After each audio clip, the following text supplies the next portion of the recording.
నాని హీరోగా నటించిన కృష్ణగాడి వీర ప్రేమగాథ సినిమాతో టాలీవుడ్ లో అడుగుపెట్టిన పంజాబీ ముద్దుగుమ్మ మెహరీన్ కెరీర్ ఆరంభంలోనే ఈ అమ్మడు జూనియర్ మిల్కీ బ్యూటీ అంటూ పేరు దక్కించుకుంది.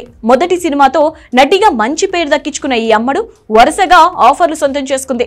తెలుగుతో పాటు హిందీ మరియు తమిళ భాషల్లో సినిమాలు చేస్తూ కెరియర్ లో ఒకానొక సమయంలో బిజీగా గడిపింది. కానీ ఈ మధ్య కాలంలో అమ్మడికి పెద్దగా ఆఫర్లు రావడం లేదు. ముఖ్యంగా తెలుగులో ఈ అమ్మడిని ఫిలిం మేకర్స్ పట్టించకపోవడంతో కెరియర్ ఖతమైనట్లే అంటున్నారు. మెహరీన్ ఇక కనిపించదనుకుంటున్నా ప్రతిసారి ఏదో ఒక సినిమాతో సందడి చేస్తూ వార్తలు నిలుస్తోంది. అయితే అదృష్టం కలిసి రాకపోవడంతో ముద్దుగుమ్మకి ఆఫర్లు వచ్చినా హిట్ అవ్వడం లేదు. అయినా కూడా సోషల్ మీడియాలో మాత్రం హిట్ బొమ్మలను షేర్ చేస్తుంది. రెగ్యులర్ గా ఇన్స్టా ద్వారా మెహరీన్ షేర్ చేస్తున్న అందాల ఆరబోత ఫోటో షూట్స్ అందరి దృష్టిని ఆకర్షిస్తున్నాయి. ఇంత అందంగా ఉన్న మెహరీన్ ను ఫిలిం మేకర్స్ పట్టించుకోకపోవడం ఏంటి అన్నట్లు కొందరు కామెంట్ చేస్తున్నారు. తాజాగా సముద్రపు అందాలను తలదన్నేలా బ్లాక్ డ్రెస్ లో జలకన్య మాదిరిగా కనిపిస్తూ అందరి చూపు తన వైపు తిప్పుకుంది. బ్యూటిఫుల్ స్కిన్ టోన్ తో ఈ అమ్మడి యొక్క అందాల ఆరబోత అందరి దృష్టిని ఆకర్షిస్తోంది. ముందు ఇంతటి అందంకు వరుసగా ఆఫర్లు రావాలని ఆశిస్తున్నామంటూ ఫ్యాన్స్ మాట్లాడుకుంటున్నారు.